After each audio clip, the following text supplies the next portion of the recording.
Cette fresque a été élaborée à l'occasion de l'année de l'ingénierie et elle présente différentes technologies qui nous entourent au quotidien. Elle est basée sur les travaux de l'Académie des technologies, qui en a analysé les enjeux, mais aussi les impacts sur notre planète et bien sûr sur notre société. Elle permet aussi d'accéder aux rapports de l'Académie des technologies et aux recommandations que celle-ci peut émettre en direction des pouvoirs publics essentiellement, mais pas seulement. Elle s'adresse au grand public et aux enseignants, aux élèves et aux étudiants qui y trouveront des chiffres, des panoramas parfois internationaux, l'expression des enjeux, etc. Tout ça qui va pouvoir nourrir des projets ou des travaux. Concrètement, comment ça marche? Eh bien, par exemple, pour prendre l'exemple des questions du littoral ici, je clique ici et on va trouver les problématiques associées à l'élévation du niveau marin, c'est-à-dire d'une part des faits, où en est-on aujourd'hui, etc.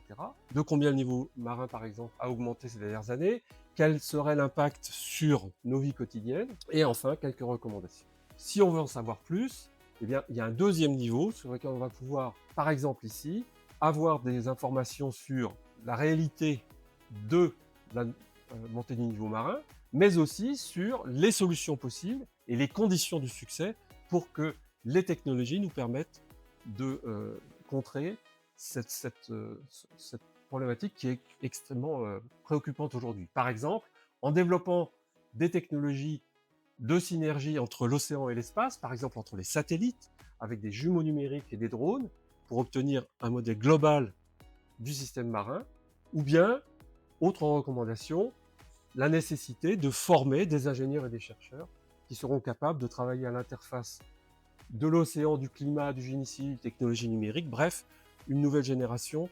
d'ingénieurs et de techniciens qui vont pouvoir mettre en œuvre ces nouvelles technologies. Elle permet aussi d'accéder aux rapports de l'Académie de technologie et aux recommandations que celle-ci peut émettre. Enfin, pour prendre un autre exemple, on peut s'intéresser au numérique dans notre quotidien, et là, on va trouver un ensemble de données, de rapports, d'analyses sur un ensemble de systèmes numériques qui nous environnent, de l'IA à la blockchain, etc. Et une analyse des impacts, des modifications culturelles, des modifications sociétales que ça peut provoquer dans nos sociétés. Pour terminer, je voudrais simplement souligner qu'on peut aussi entrer par la liste des thématiques. Vous avez ici 17 thématiques qui recouvrent à peu près 35 rapports de l'Académie aujourd'hui. Et on peut entrer directement par l'énoncé de ces thématiques au lieu de passer par les images.